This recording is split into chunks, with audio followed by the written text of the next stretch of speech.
Does anyone don't? All right. All right.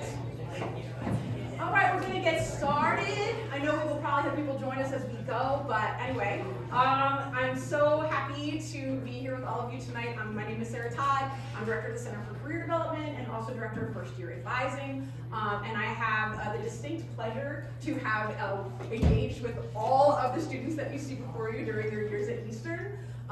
So one thing that we know, especially in the alumni areas in the Center for Career Development, is that one of the I would say in some ways biggest kept secrets about Eastern when you start here is that the alumni community is one of our biggest treasures. And I think something particularly that Abigail and I in the Career Center that we love to do is match up conversations between former students and current students. So this event is planned alongside of Rebecca and the alumni team, and all of us want to make sure that you don't miss out on the chance to hear from our alums, to get to know them. One thing you'll find as a young, as like a current student, is that there's this stage that you're in, which is where you get to ask all the questions and be the cute little puppy of the college experience. Then you graduate, and suddenly you have to start looking for the job instead of asking all the questions. So tonight is where all of you get to have a chance to listen and learn and ask and mingle, mocktail, and enjoy. Hopefully you'll get the chance to do that lots of times over this experience with homecoming. But anyway, we just want to say thank you so much to our panelists, and I will go down and introduce them. Well, I'll say your names and you can kind of give a little spiel real quick. So this is Faith Lauffer. You want to say hello? I graduated in 2022. I'm the Director of Student Engagement at Rosemont College. You're what? Director of Student Engagement. This is a new job? Yes. Stop! That's so exciting! Okay, so how did you find out stuff like live? I mean, okay, congratulations! Thank you. Wow, okay. All right, Aaron, Nickie. Hi, I graduated in 2021. I'm currently the resident director at Radnor A Better Chance, which is a school, a house which is like 5 minutes from here that deals with bringing students from different states around the country together to attend Radnor High. I'm also a grad student at St. Joseph's University. Craig Stanley, graduated in 2019, and I work in talent acquisition for CubeSmart, which is a real estate investment trust. All right, Miles, Sklareski. I'm Molly. I also graduated in 2019, and I'm a digital content manager at InfoSource Office Furniture. So I manage website, social media, content. And Kaela. I'm Kaela. I just graduated in 2024, so this May. I am currently working in GPS, which is Graduate in Professional Studies here at Eastern.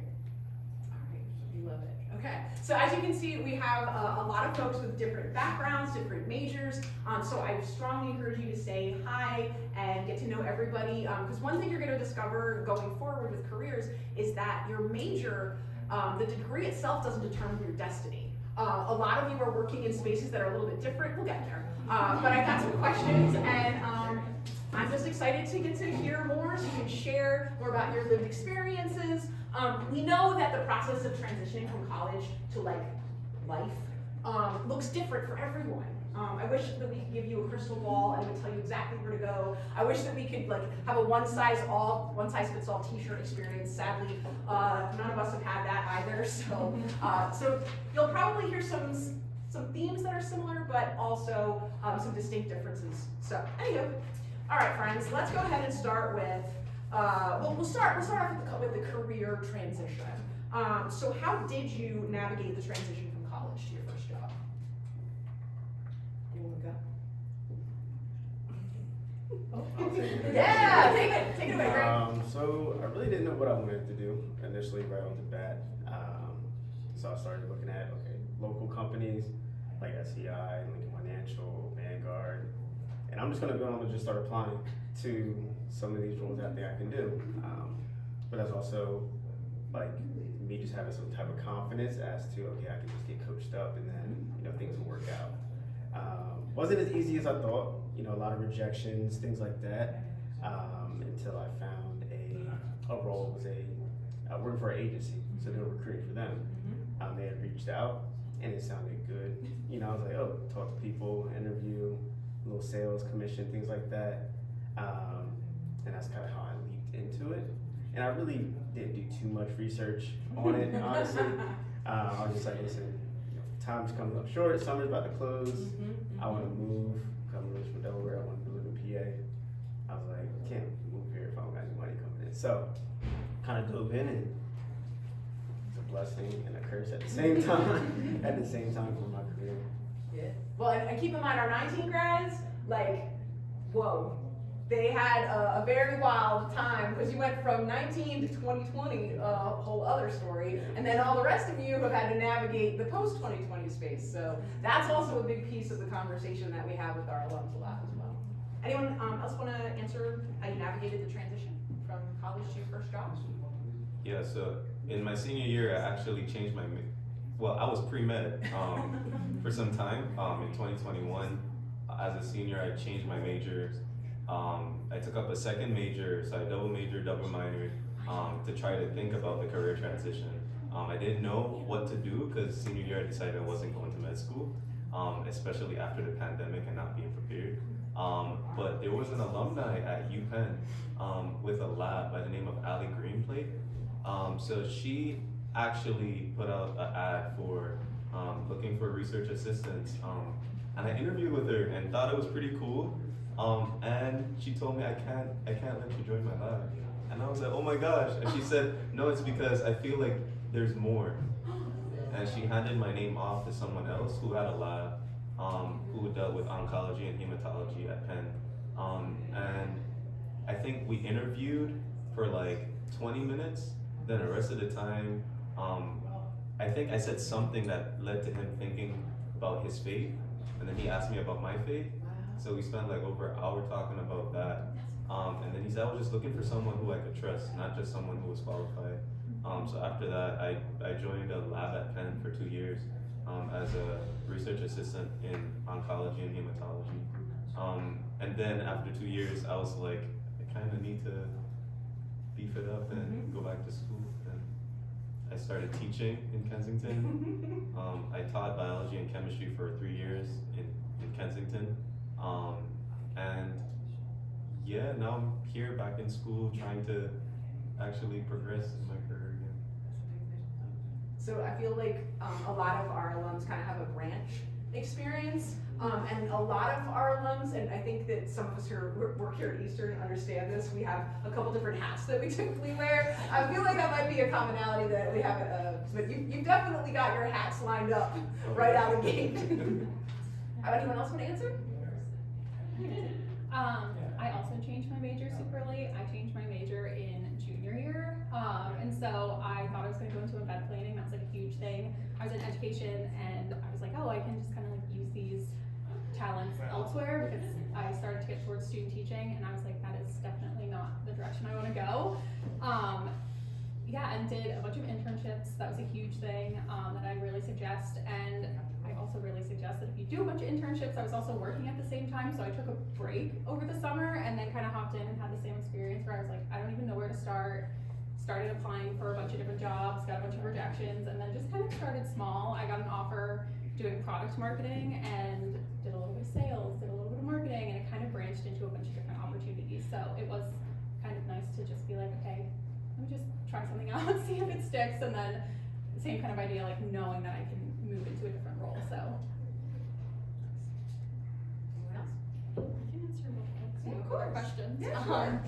But I got a piece of advice while I was in college from Tara Stoppa, one of our lovely faculty members in the psych department. I also changed my major 3 times, and my last time was in my junior year. So, A theme. yes. So I became a psych major very late in the game, and she, during one of her classes, talked about just not worrying so much about where you want to end up in the long run, but just worrying about like what's right in front of you and taking, you know, one step forward rather than thinking about all the steps forward you have to take. So I kind of followed, you know, that thought process right off the bat. And honestly, my first job leaving school was a nanny, and I nannied for a little bit, and I was like, this is really not what I had planned for myself. It's not what I want to be doing right now.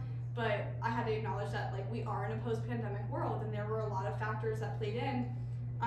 And ultimately that helped me transition to the next thing. The skills that I built nannying helped me transition into being a life skills counselor, and those skills helped me transition into the job that I'm in now. So I definitely appreciated the thought of not having to, end game, figure out a career right away out of college. Just take some steps and you're gonna end up where you need to be, even if you transition through a couple of jobs. So the next question I wanted to know, I think something we hear a lot is it's not what you know, it's who you know.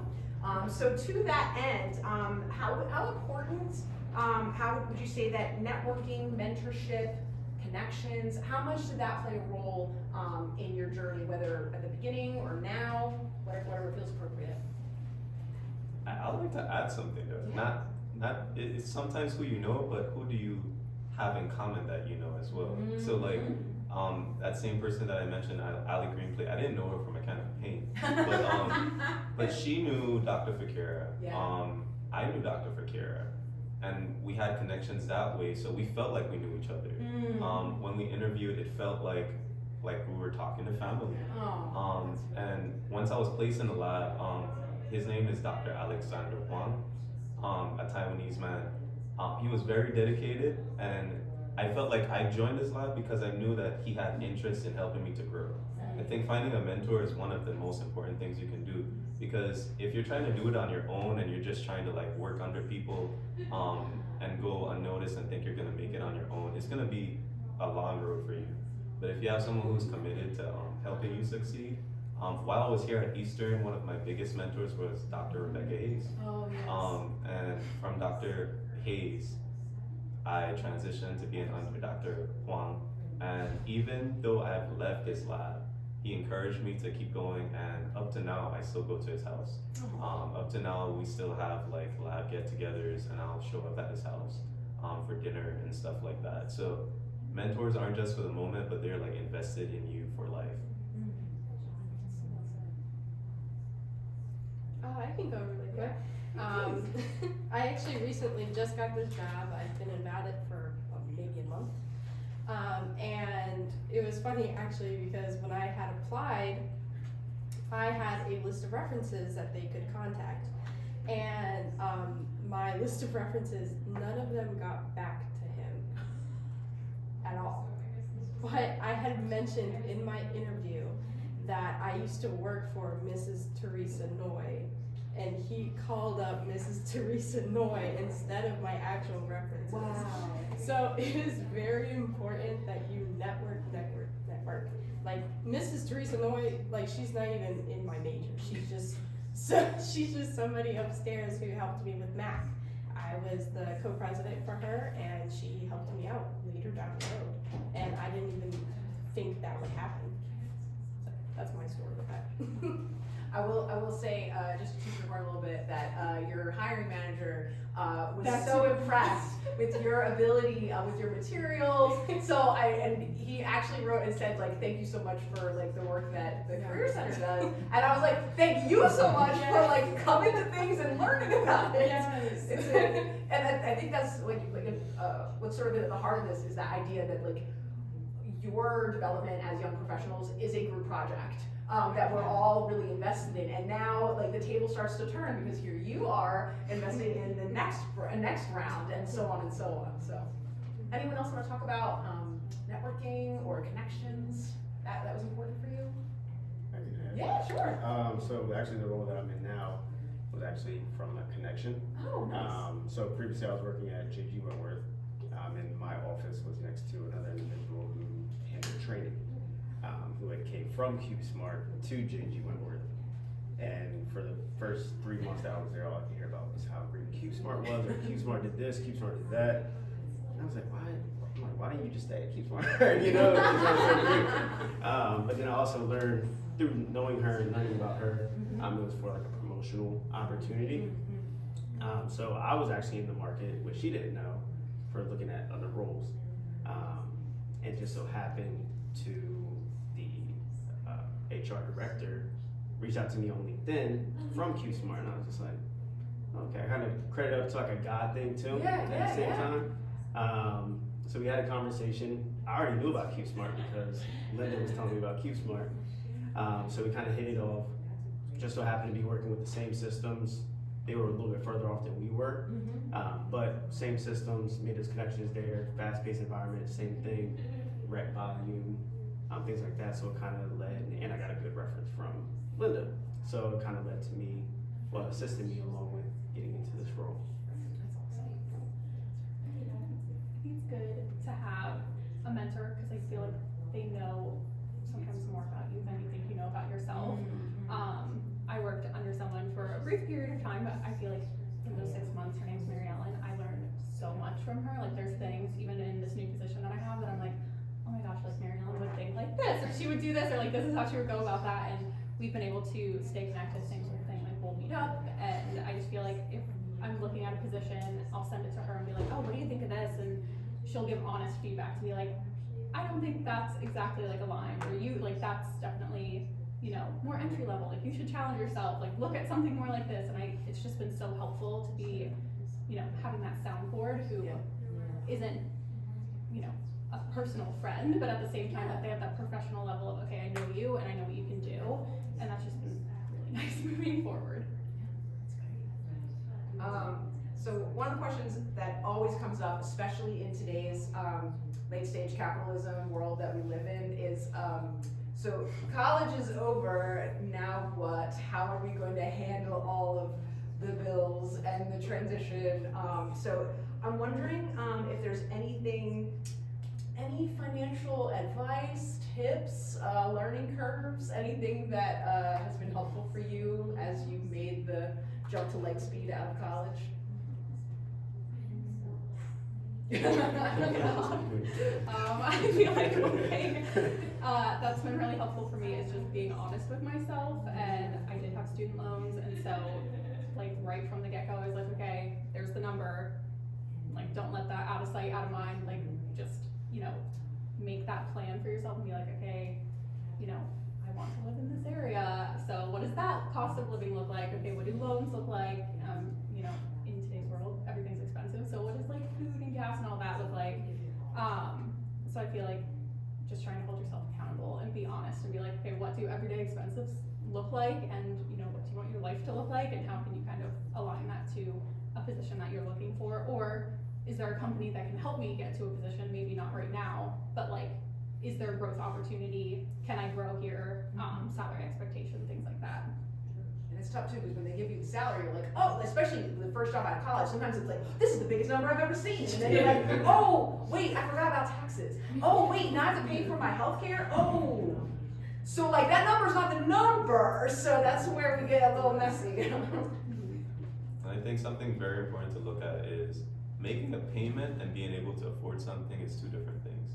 So you might be able to afford to make payments on a car loan. Doesn't necessarily mean that you can afford the car. And that's something that my aunt told me. It might look nice and you might be able to make the payment, but you're probably gonna struggle. To what end, right? And besides knowing that, I think a very important thing to understand when you think about finances is that, like, when you're offered a salary from an employer, benefits are so critical. Healthcare, retirement, life insurance, you never know what might happen, right? So I think looking at that adds to the wealth of being able to sustain yourself. And to add to Aaron's point, also like with some companies, they have financial resources for you. So you can get lined up with a financial advisor. They have classes on how to get out of debt. You know, if you're looking to buy a house, you know what that process looks like. And then also benefits. Like look at the benefits. You'd be surprised how many people look at the number, but they don't realize that they're on their own when it comes to like the medical, dental, vision, and that stuff it's not cheap whatsoever. So definitely look at the benefits and the resources that are available to you. And you said something too about time, that the one place where you worked, they were like, you were working so many hours, but now where you are is 9 to 5 more, and so like people forget time is one of the most valuable things that you get paid. And if your work is requiring you to do those 60, 70, 80-hour weeks, it changes the nature of the game. That number gets a lot smaller when you don't have any time to do anything. I would also add that you can't do anything about your finances unless you look at them. It can be really, really easy transitioning out of college to want to stay in this space where you don't have to think about it, because when you're in college, sometimes it's just kind of like out of sight, out of mind, because you're living here for free, because you're not like actively paying on it, and you're just eating in the dining hall for free. But once you get out, you have to look at it. I mean, it's scary, but if you look at it every month and really track what you're spending and what you're earning, it's gonna be easier in the long term, or it's gonna build up, and then you're gonna have a really scary situation having to sit down and realize that you didn't budget it in the way you needed to. And also just acknowledging that you may not be able to pay off on your loans right away, and like that's also valid. In our post-pandemic world, the government has programs that you can enroll in for deferring your loans, and that may be very necessary for you, depending on what job you have coming right out of college. I would say budget. Absolutely everything. Break it down as much as you can. Be as specific as you can. I don't even know how many spreadsheets I have of everything being broken down, color coded, years from now. Just break it down. And then have a little chunk for yourself each month. It's very important for self-care if you can have it, but it's very important. And it's okay to live with your parents for a little bit. Just live with your parents, save up, take care of your loans if you want, take care of your car. Just save up, stay with your parents. It's okay. Everyone else is doing it. You're not being left behind. That's so real. I think one thing a lot of students talk about after they leave Eastern is that the community that they had here, it's all right here. You know, like your friends, your teammates, like they're just right here. You might even live, you know, in the same room with your best friend, and then all of a sudden it's like, oh, whoa, that has dispersed. So I'm wondering if there's anything you could share about, you know, how did you build community post-graduation? What does it look like now? Thoughts about that?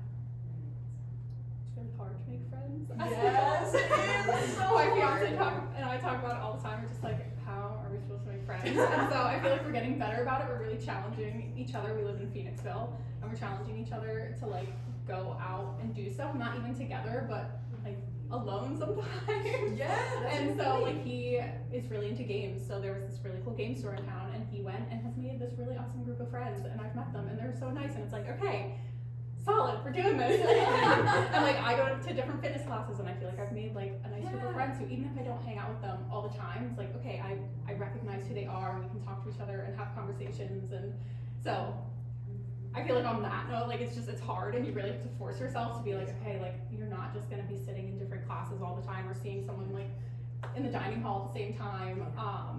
And then just also it's really hard to stay connected sometimes with your best friends because everyone's super busy. But yeah, it's just about intentionality. Like same with budgeting, you gotta look at it every day. Like you have to look at your phone and text your friends and schedule time. Like I just schedule. It feels like scheduling a meeting sometimes, hanging out with friends, but we're like, okay, we really want to have girls' night, and it's like, okay, see you in December. But like that's the date that like the 5 of us could get together, so it's like, okay, we're gonna put it on the calendar and just make it happen. But it's the reality of it. But if you're intentional about it, it will happen. I just sent a doodle poll out for a group of friends to get together. It was like a doodle poll, like what the heck are we? But literally, like with everyone's lives get more complicated as time goes by. So like, you know, whatever, we figure it out. What are the thoughts? Thank you so much for that. It's a struggle. So I'm originally from the U.S. Virgin Islands. So I moved straight to Eastern in 2017 with no family. My family's still not here, by the way. So it was hard having to leave friends the first time, and then after graduating, having to leave friends again. But it worked out. Like we would get together once a month for dinners and stuff like that. It lasted maybe like 3 or 4 months. That's pretty good though. Yeah. But when I tell you, when people graduate college, everybody wants to get married. So everybody's gonna get engaged. Your best friends are gonna get engaged, and they're not gonna have time for you, right? But this is how you fix that. I think in a workplace, you get to kind of make friends, but then you still want to have boundaries because you want those professional boundaries. So make friends at your workplace, but be cautious. Don't share everything. Don't be too friendly, and don't be too familiar at the same time. But join other communities. Like if you do, Eastern is faith-based. If you do have a faith-based community, I found one that has become my family. That has a lot of people who represent my Caribbean background and stuff like that. So when I feel like I don't have family or friends nearby, I can always count on having them. And if you're friends like mine, when a majority of them actually came to Eastern from out of state, what you can do is just schedule some time. That's like a free trip. Well, not free, you have to pay for it. But Yeah. it's a reason to leave town Yeah. and see your friends.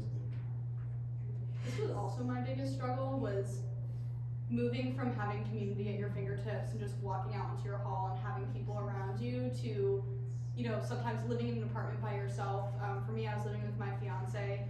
I was one of Aaron's friends from that area, sorry.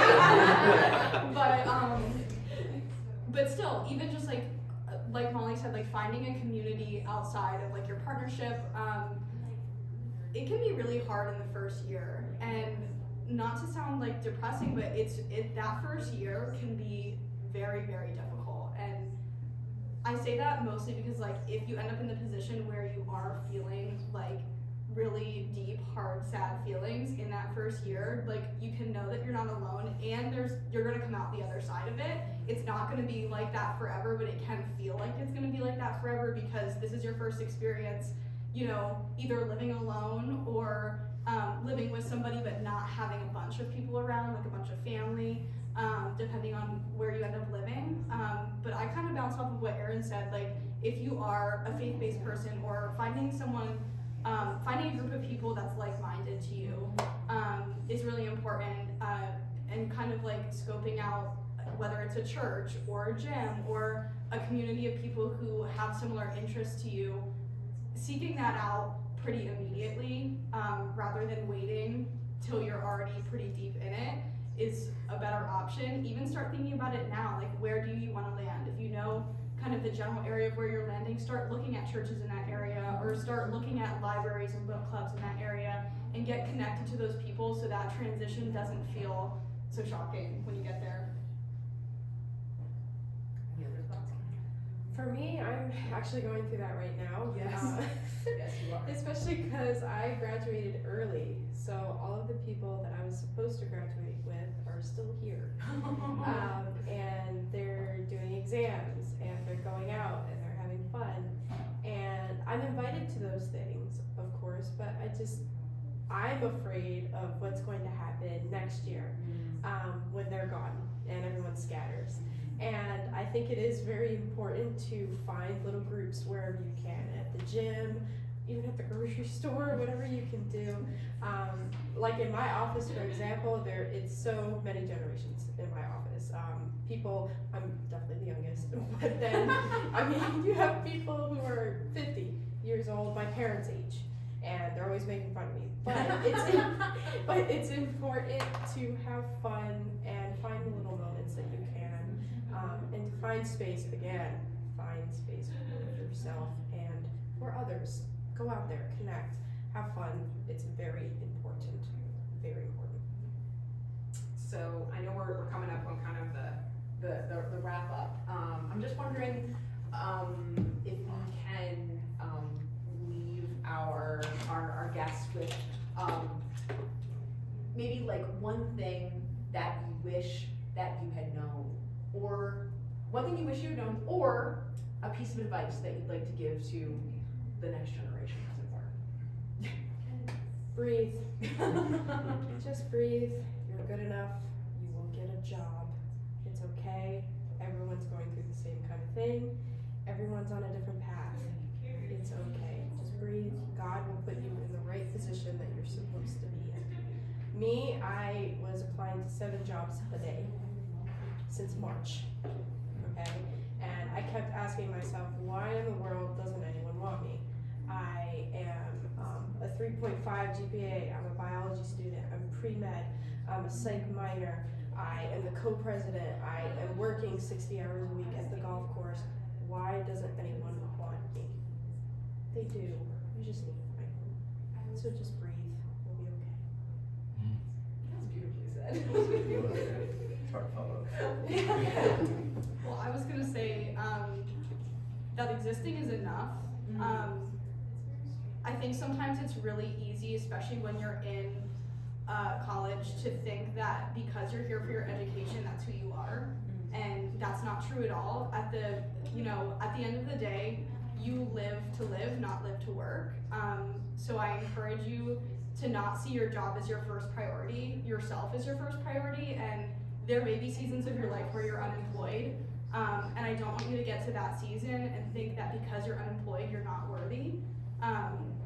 To not have a job is not to lose yourself. So just remember that when you are, I was unemployed for a bit of a stretch after leaving college, and I'm only 2 years out, so it came pretty right off the bat for me, but some of you it may be later in life. And just remember that it's okay to take a season. Like, the whole world is not gonna collapse because you're unemployed. Like, we have assistance for a reason.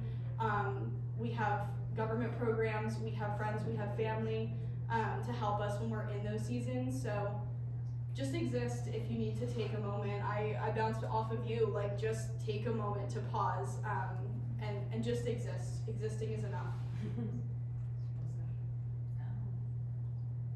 I would say dive into the game. Just dive into the game. There's a role out there for you. You kind of set the tone in terms of where you want your career to be projected to, but you have to start first. So if it's a role where it's like, okay, this is the starting place for me, whether it's $30,000, $40,000, you never know, because the next role you get could be 60, 65. With a better work environment, better co-workers, hours, whatever the case may be, benefits. And then you go and you move into learn what you want to learn there, make connections, network. Someone can come to you with another opportunity from one of their connections. Now you're moving around to find even a better job, pays you more, you have family, kids, things like that. You have more time on your hands. It's all about putting those pieces of the puzzle together a little bit. But don't be scared, don't limit yourself. You can do it. A lot of people that I talk to with just like recruiting and interviewing, they're like, hey, I don't think I'm qualified for this job. In reality, it's like, you're qualified for the job. Like, the title alone kind of scares people sometimes, but really just look into the responsibilities and then look at yourself and say, like, okay, have I have experience in this? No, but I've done this, which I can translate over into that and kind of help me fill that gap a little bit. I would say close doors well. I think anytime you leave a position or leave from a certain place of dwelling, a lot of times we tend to think, oh, I'm glad I'm gone, I'm on to bigger and better things, I don't need these people. That's a lie, right? Please learn to close doors well, because those very people could be the door that you need for the next place that you need to get to. Whether it be someone you didn't get along well with, a supervisor who really stretched you thin, close doors well, because you might need them to be open in the future. Yeah, I would say that's really good. Yeah, don't write anything off. I would say just don't be afraid to try something new. I feel like there's definitely that perception when it's like, oh, I don't want to be the job hopper who bounces around to different industries or who bounces around to different types of jobs. And it's like, well, you're fresh out of college. Like, if you're in a job for 6 months, I know there's people say you should be in a job for a year, and I don't think that you should be bouncing around every 2 months. But if you're in a job and it doesn't work out, don't be afraid to be like, you know what, maybe this industry wasn't for me, or maybe I was in sales and I actually really liked the marketing piece or the recruiting piece or something about it. You're gonna, like Craig said, pick up little skills, and those are gonna translate into different jobs. And you should I ended up in nonprofit marketing at one point, and I was like, when I was leaving Eastern, you would always tell these stories about people who ended up in nonprofit marketing, and I would sit there and be like, oh my God, Sarah, another story about this. Like, I really don't want to do that. And then like right when COVID hit, I got the opportunity to work in nonprofit marketing, and I was like, this is exactly what Sarah said was gonna happen. So you just never know what's gonna happen, and that ended up translating, like now I sell office furniture, or a market for people who sell office furniture, and so it's like, you wouldn't find that connection of like, oh, nonprofit to office furniture to like product marketing, but it's all there and it all connects, and just, you never know like what place you'll end up in. I think so much of it, for all of us in our career journeys, it's very much of a GPS experience, where it's like, you thought you were supposed to go this way, and then it's like, boop, boop, boop, recalculating, and then you go another way. So like, I think that all of you have had those moments. I've definitely had those moments in my career, but I think, you know, especially for those of us who are thinking about life from a faith-based perspective, you know, just knowing that like, okay, I can make a turn that I wasn't supposed to make particularly, but it worked out. I ended up where I needed to be. Like you said, roles exist, and I really do think there's an X factor as well, which is who you are. As you said, like, you are enough, but also you are what someone needs. You are what some organization is so grateful for, or you might be someone who is the perfect addition to the new gaming club, or whatever the case might be. You know, we're so much more than just work. But I think it's a good and healthy thing to talk about these scary questions about what happens next, because you've all been through it, some of us very recently. Well, can I get a round of applause, please, for all of us?